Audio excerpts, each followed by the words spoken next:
Sebelum fajar kadzib pulang dia dengan wajah yang gembira, dengan wajah yang senang, dengan wajah yang ceria.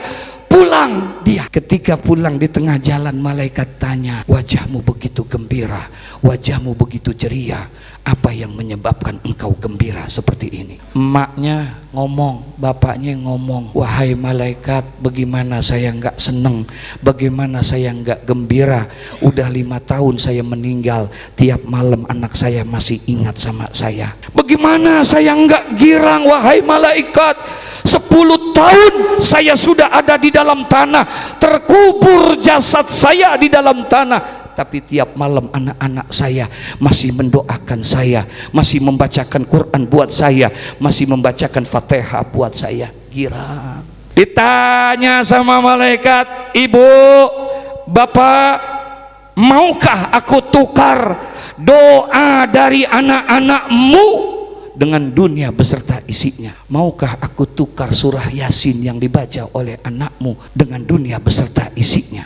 Apa katanya? Aku sudah tidak butuh lagi dengan dunia. Yang aku butuhkan adalah doa dan istighfar anak-anakku.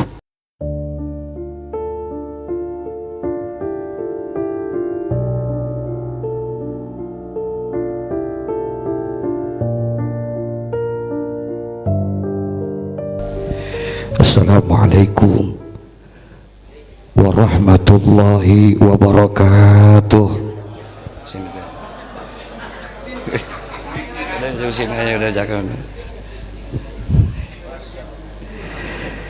Bismillahirrahmanirrahim.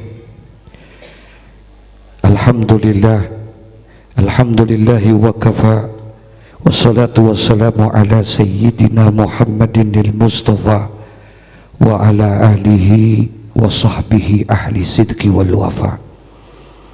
Para habaib, para kiai yang amat sangat saya hormati dan muliakan, orang tua kita Habiban al-Mahbub Al-Habib Ahmad Sahab, doakan mudah-mudahan panjang umur, sehat walafiat. Al-Mukarram Akhin al-Mahbub Kiai Haji Fakhruddin Wibowo, Kiai Haji Muhammad Syafi'i Hadami, Dr. Kiai Haji Sopan, akhina Kiai Haji guru kita Kiai Haji Husnul Aqib, Ustaz Syarifuddin, dan para asatidzah, wabil khususil khusus Ustaz Syarif, daripada khalifahnya orang tua kita almarhum al-maghfurlah Kiai Haji Muhassar bin Haji Baran. Doakan mudah-mudahan panjang umur, sehat walafiat, istiqamah dalam iman dan Islam, bisa menuntun dan membimbing kita dekat kepada Allah dan cinta kepada Rasulullah. Saya yakin apa yang sudah banyak disampaikan oleh guru-guru kita banyak manfaat buat kita. Amin ya rabbal alamin. Tadi sebelum saya kesini tahadusan bin nikmah ada pengajian. Ada satu kitab yang dikarang oleh Al-Imam Al-Hafiz Syihabuddin Ahmad Ibnu Hajar Al-Asqalani, kitab klasik yang ditulis oleh beliau, Nasaihul Ibad. Dalam kitab Nasaihul Ibad ternyata di situ diterangkan ada seorang hamba Allah yang saleh yang bernama Luqman. Dia bukan seorang nabi, dia bukan seorang rasul, tapi karena kesolehannya, ketaatannya kepada Allah, Allah cantumkan namanya di salah satu nama surah di dalam Al-Quran, sehingga di dalam Al-Quran ada nama surah yang namanya Luqmanul Hakim. Satu hari Luqmanul Hakim itu panggil anaknya. Kata beliau, ya bunayya innan nasa salasatu aslasin. Kata Luqmanul Hakim, ya bunayya, wahai anakku, innan nasa salasatu aslasin, sesungguhnya manusia itu terbagi menjadi 3/3. Sulusun lillah, sepertiga yang pertama di dalam diri kita kembali kepada Allah. Wasulusun linafsihi, yang kedua kembali kepada dirinya. Wasulusun lidudi, dan dia akan kembali habis termakan oleh ulat dan belatung. 3. Ini saja yang saya mau bahas. Insya Allah 12:30 selesai. Sampai jam berapa ini kira-kira? Sampai jam berapa? Setengah satu? Setengah satu? Oke. Berapa duit?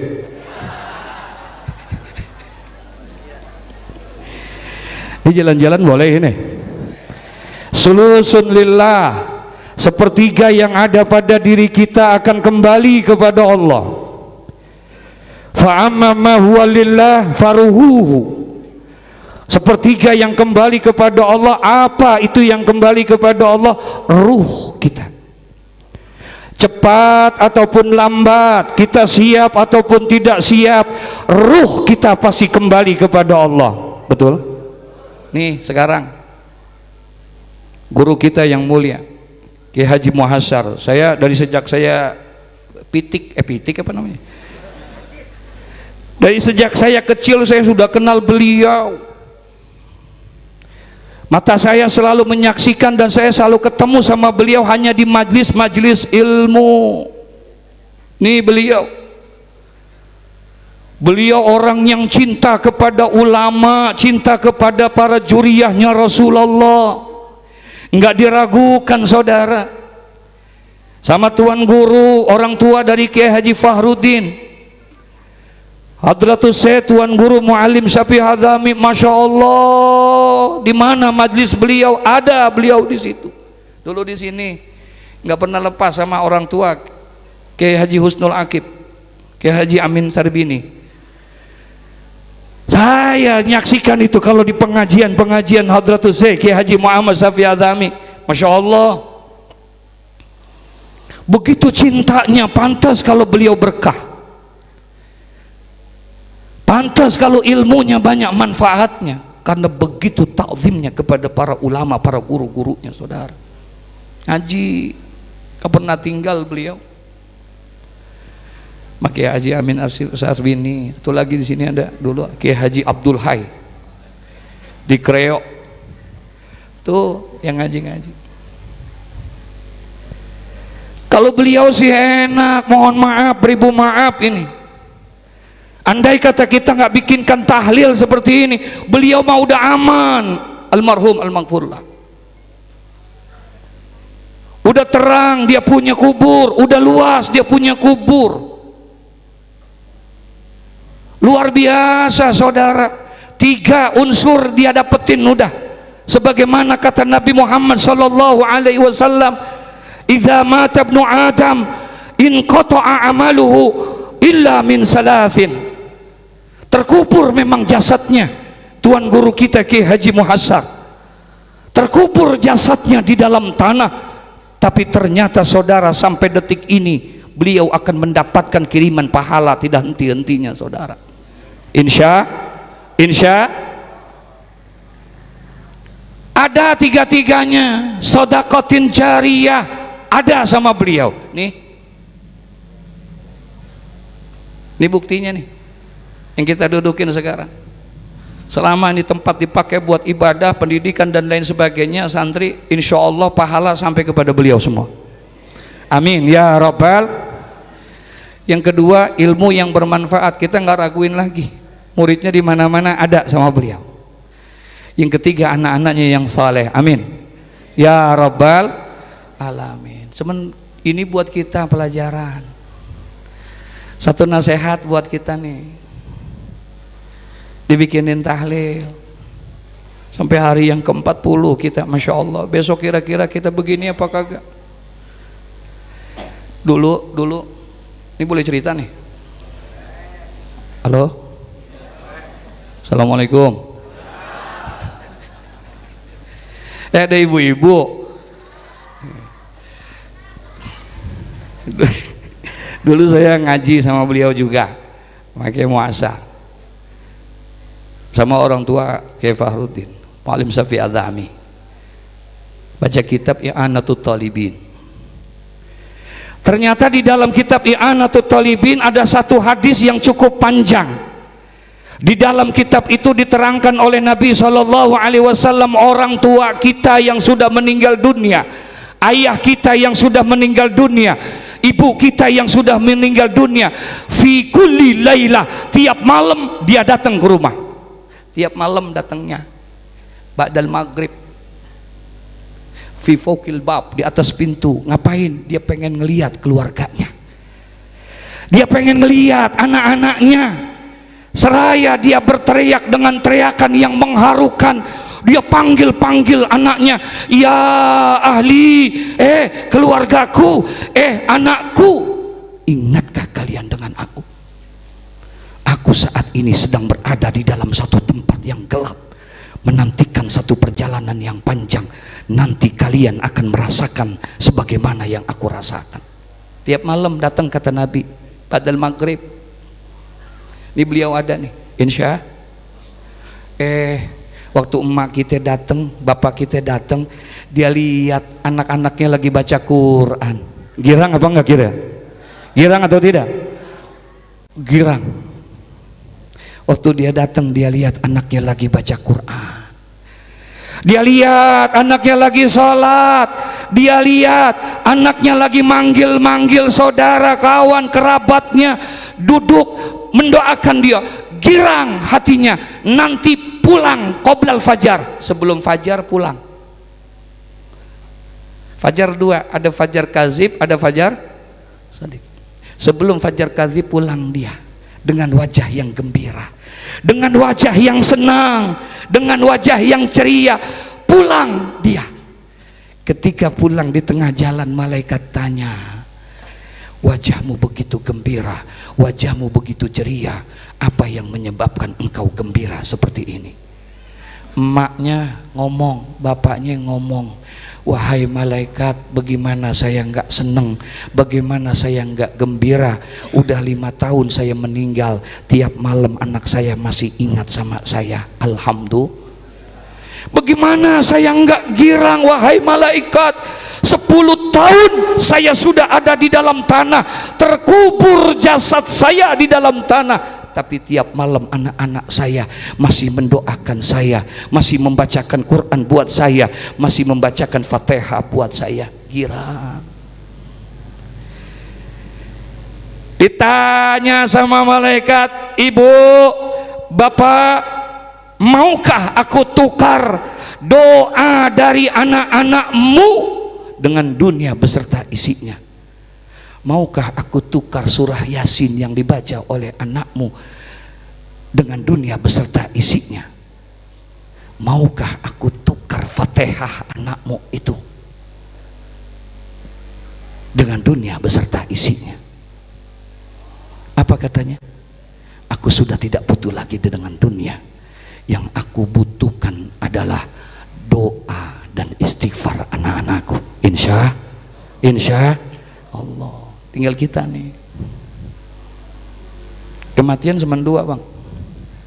Ada husnul khotimah, ada husnul khotimah, ada husnul khotimah. Tinggal 2. Kita bisa jadi husnul khotimah, bisa jadi su'ul khotimah. Ini Kiai Fahru, kalau saya boleh cerita, ketika ayah beliau sakit, saya datang ke rumahnya ba'dal asyar. Habis sembahyang asar saya datang ke rumah Tuan Guru Mu'alim Syafi'i Adhami. Masuk ke dalam kamar beliau sambil mijit-mijitin kaki beliau. Ketika saya pijit-pijitin, ada dari sekian pembicaraan, ada satu pertanyaan yang saya tanya sama Mu'alim Syafi'i Adhami. Saya bilang, Mu'alim mohon izin, minta redoknya Mu'alim. Kalau saya boleh bertanya Mu'alim, kira-kira dalam menjalani hidup ini, apa yang Mu'alim takutin? Kira-kira di dalam menjalani kehidupan ini, apa yang Mu'alim khawatirin, yang Mu'alim takutin? Kata beliau, kenapa ente nanya gitu Lutfi? Enggak, Mu'alim mohon izin, minta redoknya aja. Saya bilang, apa yang Mu'alim takutin dalam menjalani hidup di alam dunia? Apa jawaban beliau? Enggak ada. Enggak ada yang aneh takutin. Cuma satu yang aneh takut. Aneh takut meninggal dunia dalam keadaan su'ul khotimah. Itu doang yang diminta. Orang sekelas Kiai Haji Muhammad Syafi'i Adhami yang habis waktunya hanya untuk umat, Bahkan beliau pernah mewakafkan dirinya buat agama, ternyata masih takut sama apa? Su'ul khotimah. Oleh karena itu kata beliau, banyakin minta sama Allah. Ya Allah biha, ya Allah biha, ya Allah bihusnil khotimah. Tuh disuruh sama beliau, banyakin minta.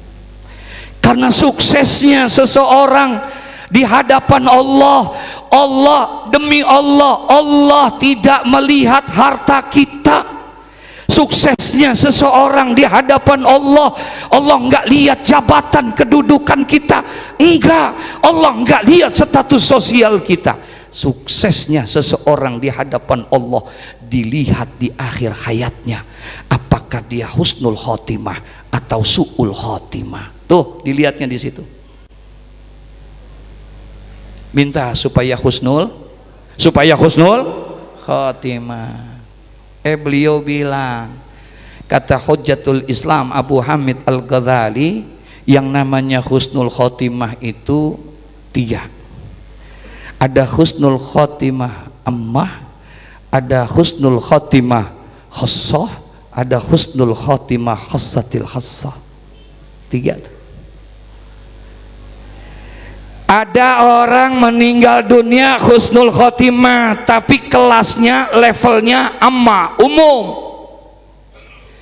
Ini yang model begini rada-rada banyak. Ngerti rada-rada kagak? Ini yang model begini rada-rada banyak karena syaratnya nggak terlalu berat. Orang itu dikategorikan sebagai husnul khotimah kalau seandainya dia meninggal dunia, pada saat dia meninggal dunia kemudian dia masih muslim, masih mukmin, tidak pernah berbuat maksiat dan dalam keadaan tidak musyrik kepada Allah, jadilah dia meninggal dunianya dalam keadaan husnul khotimah. Tapi kelasnya ammah, umum. Matinya muslim, mukmin, kagak musyrik, selesai husnul khotimah. Tapi ada yang kedua, yang levelnya rada tinggian dikit, husnul khotimah khassah. Siapa nih yang meninggal begini? Orang yang meninggal dunianya bukan hanya muslim, mukmin, bukan hanya tidak musyrik, tapi dia meninggal dunianya dalam keadaan beribadah kepada Allah. Pernah dengar ada orang meninggal dunia dalam keadaan sujud? Pernah dengar? Khassah. Ada orang selesai sholat jatuh meninggal. Ada orang habis baca Quran, Masya Allah. Saya punya guru di Sukabumi, waktu mau meninggal dunia lagi tidur, dia dalam keadaan sakit, minta tolong ambilin Quran. Habis baca Quran, kemudian diambilin sama anaknya, dia baca Quran, ditutup Quran, dia peluk, waktu meluk Quran meninggal dunia. Husnul khotimah khassah.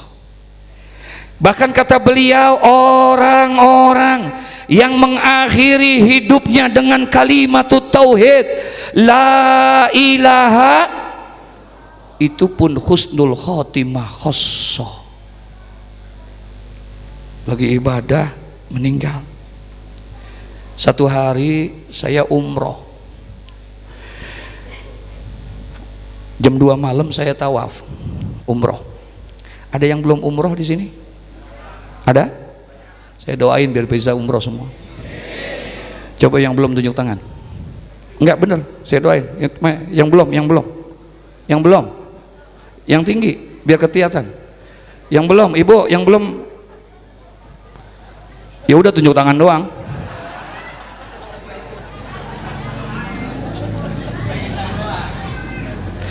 Mau pergi umroh? Mau? Dibayarin? Mau? Dibayarin? Ngomong mau kayak Nuno. Orang pergi umroh bukan karena dia orang kaya, enggak. Terlalu banyak orang-orang yang kaya, duitnya berlimpah ruah, sehat badannya, kagak sampai ke sono-sono. Ada nggak? Ada nggak? Kaya, duitnya banyak, sehat badannya, tapi nggak bisa ke sono-sono. Padahal orang-orang yang model begitu diancam sama Nabi, man malaka zada warahilatan tuballighu ila baitillah wa lam yahujja fala alaihi ayyamuta yahudiyan aw nasraniyan. Tuh, ada orang duit banyak, badan sehat, kagak pernah ke sono. Ntar kalau dia mati tinggal milih dua, kalau kagak Yahudi, nauzubillah ya. Jadi orang pergi ke sana bukan karena memang panggilan Allah, bukan karena kaya. Oh, mungkin nih orang pergi haji, pergi umroh karena dia orang yang ahli ibadah. Belum tentu. Ada orang tiap malam tahajud tiap malam, masya Allah, bagus nggak? Tiap malam tahajud, nangis dia tiap malam. Satu yang dia minta, ya Allah, kapan saya bisa ke Baitullah? Ya Allah, saya pengen ziarah ke makam Rasulullah. Tiap malam tahajud, tapi nggak diizinin sama Allah berangkat. Ada orang jangankan tahajud, Johor kagak, asar kagak, berangkat. Ada nggak yang begitu? Ada nggak yang begitu? Haji Muhyiddin, kenal Haji Muhyiddin? Jadi emang panggilan itu Allah. Saya tawaf, ketika habis selesai tawaf, dah 7 putaran kita tawaf, sembahyang sunnah dekat makam Ibrahim, sunnah tawaf. Ini jam 2 malam nih, bayang dah. Habis selesai sembahyang, saya mau berdoa depan Ka'bah, saudara. Ini tempat yang mustajab. Kalau kata guru saya Muallim Syafi'i Al-Adhami, tempat mustajab itu 3: Mekah, Madinah, Masjidil Aqsa di Palestina. Nih, Indonesia nggak ada tempat mustajab, yang ada waktu yang mustajab.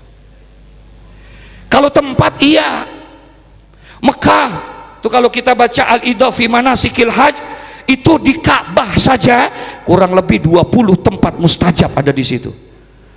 Ada Babul Ka'bah, ada Bi'ru Zamzam, ada Multazam, ada Hajarul Aswad, ada Maqam Ibrahim, ada Rukun Yamani, ada Rukun Iraki, ada Rukun Syami, ada Hajarul, ada Hijir Ismail, ada Babul Masdud. Begitu banyaknya di situ doang. Itu belum ada talang air. Ada talang air. Itu tempat-tempat yang mustajab. Kita nggak ada. Yang ada waktu yang mustajab. Kapan waktu yang mustajab? Bainal azan wal iqamah, antara azan dan qomat. Tuh antara azan qomat kita doa, tuh waktu mustajab tuh. Jangan ditinggalin. Makanya kalau di masjid-masjid luar sono di Mekah tuh suka ditulis tuh di banner begini nih, farqul zaman bainal azan wal iqamah, jeda waktu antara azan dan qomat. Ditulis tuh Zohor azannya sama qomatnya 10 menit, tungguin waktunya. Kasih kesempatan buat orang ngapain? Buat ngapain? Doa. Apalagi subuh kalau di Masjid Nabawi, masya Allah lama. Nah, saya sembahyang di situ, mau doa nggak jadi. Kenapa? Rame, orang pada teriak-teriak. Akhirnya nggak jadi saya doa, saya bangun, saya paranin tuh tempat orang yang teriak deket Hijir Ismail. Oh, pantes orang pada teriak. Kenapa? Ada orang lagi tawaf jatuh meninggal dunia ketika tawaf. Bagus nggak? Bagus nggak? Halo? Udah sampai sini ya dah. Bagus nggak? Meninggal dunia di situ. Saya nggak bisa ngomong apa-apa, saya hanya bisa bicara dalam hati, ya Allah, bagus amat ini orang meninggal lagi ibadah di depan Ka'bah, di bumi yang dimuliakan oleh Allah. Masya Allah, bisakah kita meninggal dunia seperti itu? Tuh pertanyaannya, depan Ka'bah bang. Al-Imam As-Sayyid Ahmad Al-Hashimi tulis tuh cerita di dalam kitab Mukhtarul Ahadits An-Nabawiyah. 2000 tahun sebelum Allah ciptakan alam semesta ini, Ternyata Allah udah ciptain tuh yang namanya Ka'bah. Allah udah ciptain tuh Ka'bah. Allah taruh tuh Ka'bah fi Baitil Ma'mur, satu tempat yang mulia. Surganya Allah Subhanahu wa taala ditaruh tuh Ka'bah buat tawafnya para malaikat tuh. Ketika Allah udah ciptain alam semesta, baru tuh Ka'bah diturunin. Sekarang ada di Mekah Al-Mukarramah. Nanti yaumul kiamah, ketika terjadi hari kiamat, Allah panggil itu Ka'bah. Allah seru kepada Ka'bah. Apa kata Allah? Ya baiti, rumahku, pulang kamu ke surga. Ka'bah disuruh pulang ke surga. Kata Ka'bah, lah, nggak mau Ka'bah. Disuruh lagi sama Allah, pulang kamu ke asalmu surga. Ka'bah nggak mau. Ini segini banyaknya kalau disuruh ke surga, mau apa kagak kira-kira? Mudah-mudahan masuk surga semua, termasuk kameranya tuh. Makanya kalau lagi tawaf tuh ada doa. Di antara doa-doa yang di situ, kalau bisa mintanya jangan timbang-timbang masuk doang, tapi kita masuk surga dan merasakan nikmat surga. Insya itu yang luar biasa. Bukan hanya sekedar masuk surga nikmat, tapi bisa merasakan nikmat-nikmat yang ada di surga. Itu jauh lebih nikmat. Ada doa tuh, Bismillahirrahmanirrahim, Allahu Akbar, Subhanallah walhamdulillah wa la ilaha illallah wallah wa la haula wa la quwata. Baca Allahumma inni as'alukal jannah wa na'imaha wa ma yuqarribuna ilaiha min qaulin au fi'lin. Ada doa yang di situ kita baca.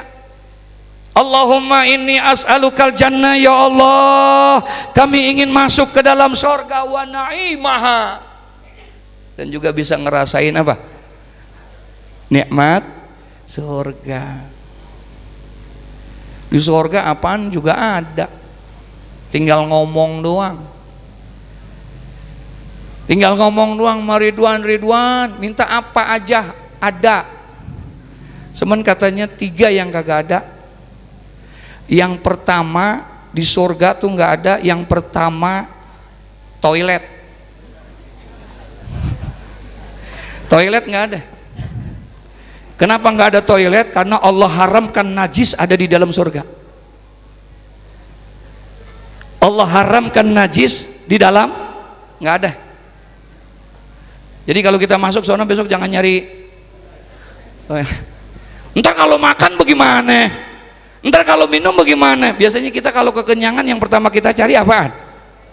Oh ya loh. Di sono mah di surga kagak ada istilah kenyang. Nggak ada, kenyang tuh di dunia bang. Di surga yang ada hanya nikmat. Semakin kita makan, semakin banyak kita makan, semakin apa? Nikmat. Nggak ada kenyang, nggak ada kenyang di dunia. Makanya orang kalau udah habis kenyang selesai, nggak bisa makan lagi. Betul. Apalagi kalau udah kekenyangan, muntah bisa kita. Nggak ada kenyang, kenyang hanya ada di dunia. Di surga yang ada nikmat, semakin banyak kita makan, semakin apa? Nikmat. Lalu kemana makanan kita? Enggak, Allah enggak rubah jadi kotoran, tapi Allah rubah jadi tetesan keringat-keringat kita, yang keringat itu wanginya seperti misik yang ada di dalam surga. Insya Allah. Di surga tuh keringat kau sini mah nikmat. Enggak ada toilet. Yang kedua, maaf nih, nenek-nenek kagak ada. Yang tua kagak ada. Loh, nggak ada. Yang ketiga, yang nggak ada di sana apa? Api. Karena Allah haramkan iblis. Iblis diciptain dari apa? Allah haramkan masuk ke dalam surga. Nggak ada. Kalau yang lain ada, tinggal ngomong. Ridwan, sop buntut ada. Apaan aja ada, tinggal ngomong doang, minta aja dapat. Habis makan pengen ngerokok, Ridwan rokok ada. Datang tuh gudang garam, rokoknya, apinya nggak ada. Jadi kalau mau ngerokok kemana? Keluar dulu, mampir ke neraka.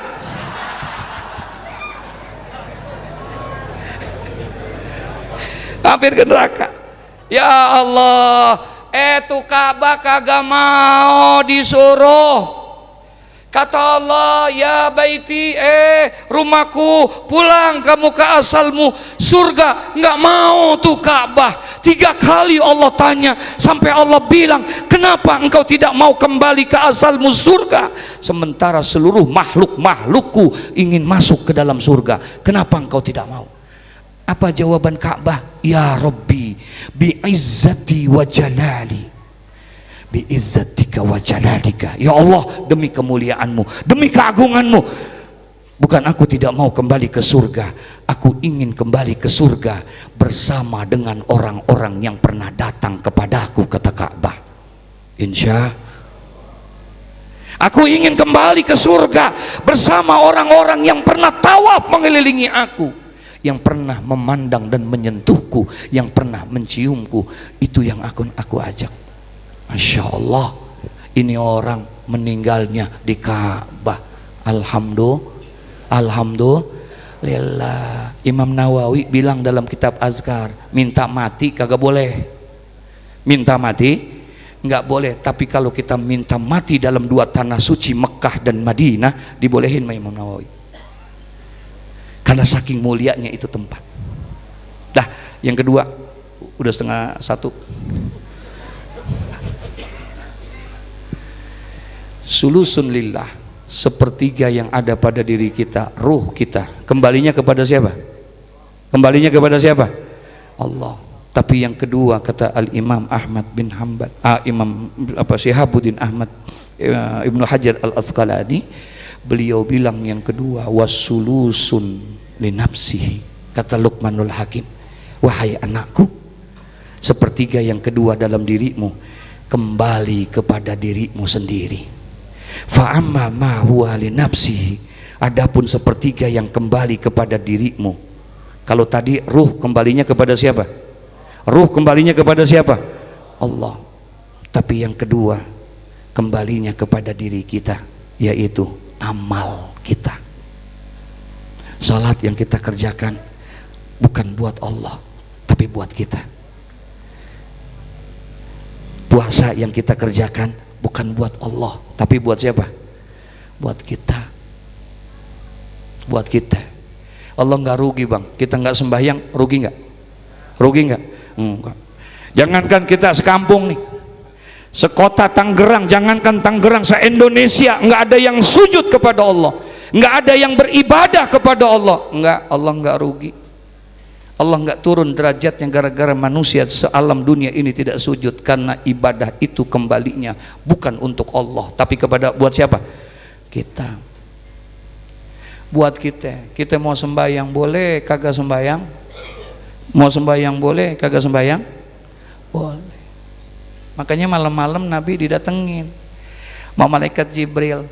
Apa kata malaikat Jibril? Ya Muhammad, isma syi'ta fa innaka mayyitun wa'mal ma syi'ta fa innaka madziyun bih wa ahbib ma syi'ta fa innaka mufarikuhu. Lakukanlah apa saja yang ingin kamu lakukan sesuka hati kamu, silakan, tapi jangan kamu lupa, setiap yang kamu lakukan itu akan diminta balasannya oleh Allah Subhanahu wa ta'ala. Mau sembahyang boleh, kagak sembahyang? Mau sembahyang boleh, kagak sembahyang? Boleh. Terakhir, 1:30 udah. Yang ketiga, kata Luqmanul Hakim, ya bunayya wasulusun lidudi, sepertiga yang ada pada dirimu pertama kembali kepada Allah. Dia akan datang kapan saja, dia akan diambil kapan saja, bisa pagi, siang, sore, malam dan lain sebagainya. Yang kedua, sepertiga yang ada pada dirimu akan kembali kepada dirimu sendiri, yaitu amal. Yang ketiga, kamu akan habis termakan oleh ulat dan belatung. Tuh di jalanan Ada kucing ketabrak motor, mati, diemin sehari, 2 hari, 3 hari, 4 hari, 5 hari, tuh bangkainya ada apaan? Ada apa? Ada belatung. Dia akan lama-lama habis memakan daging, hilang sudah. Begitulah kita ketika kita meninggal dunia, dikuburkan kita di dalam tanah, pulang orang-orang yang kita cintai. Tidak ada satupun yang menemani kita, sendiri kita. Sehari, 2 hari, belatung akan datang, habis. Tapi ternyata ada orang-orang tertentu yang dijaga oleh Allah, yang dipelihara oleh Allah. Jangankan daging dan tulangnya, kain kafannya tidak tersentuh oleh ulat dan belatung.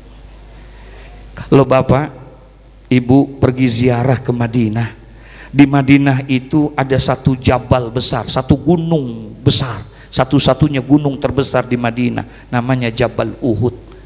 Dalam Jabal Uhud itu, di sebelahnya itu, di situ dulu ada bekas pemakaman para syuhada, para sahabat-sahabat Nabi ketika perang Uhud. Namun konon katanya tahun 90 tahun setelah penguburan perang Uhud itu, 90 tahun kemudian dibongkar karena terjadi banjir yang luar biasa, rusak ini kubur, dibongkar. Ketika dibongkar, 90 tahun para sahabat meninggal, ternyata masih utuh semuanya. Tuh, dijaga. Uhud kejauhan. Kalau ngambil contoh ke sono, belum lama, kira-kira 2-3 tahun yang lalu, saya nggak tahu wilayahnya, tapi daerah Tangerang. Saya nonton di TV One. Di TV One itu ada pembongkaran kuburan karena pengen dibikin jalan. Ternyata dari sekian banyak yang di kuburan, ada salah satu kuburan kain kafannya masih apa? Masih utuh. Masih di mana? Di Karawaci. Nah, tuh. Masih utuh. Ditanya, ini wartawan, ini baru kemarin kuburnya? Bukan, 30 tahun yang lalu. Masih utuh. Datengin keluarganya, nanya, nih wartawan, apakah dia seorang ulama besar? Bukan. Dia bukan seorang ulama besar, dia bukan kiai besar. Dia hanya sekedar mengajar dari satu musola ke musola. Semenada kebiasaan yang beliau nggak pernah tinggal. Pertama, dia nggak pernah lepas baca Al-Quranul Karim. Yang kedua, dia nggak pernah tinggal yang namanya sholat malam, qiyamul lail. Yang ketiga, bersolawat kepada Nabi Muhammad. Ini ketika beliau meninggal, ternyata 30 tahun terkubur jasadnya di dalam tanah. Jangankan daging dan tulangnya, kain kafannya tidak tersentuh daripada ulat dan belatung. Insya Allah kita tidak akan tersentuh dengan ulat dan belatung. Jangan amin doang, tiap malam harus baca Quran, jangan tinggal, dan salawat kepada Nabi Muhammad. Apalagi sekarang kita sudah masuk kepada bulan Sa'ban, bulannya Rasulullah. Di sini Allah angkat Rasulullah dengan satu kemuliaan, diturunkan satu ayat yang amat sangat luar biasa sebagai sebuah legitimasi dari Allah tentang Nabi Muhammad. Innallaha wa malaikatahu yusholluna 'alan nabi ya ayyuhalladzina amanu shallu 'alaihi wa sallimu. Ayat ini turun di bulan Sa'ban. Dianjurkan kita untuk memperbanyak sholawat kepada Nabi Muhammad. Jelas? Jelas? Jelas? Kalau udah jelas, assalamualaikum warahmatullahi wabarakatuh.